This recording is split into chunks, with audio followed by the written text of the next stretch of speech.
Hi guys, welcome to How to Solutions YouTube channel. In today's video, I'm going to show you how you can get dark mode on TikTok.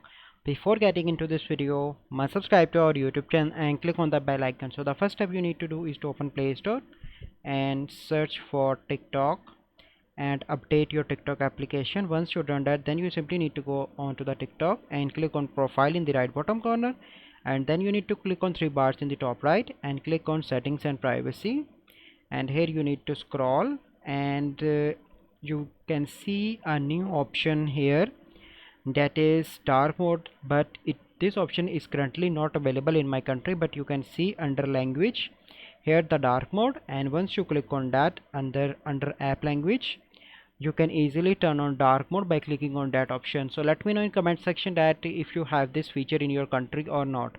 I hope you find this video helpful. If you find this video helpful, must like this video, subscribe to our YouTube channel for future videos. We'll see you in the next video. Thank you, have a good day.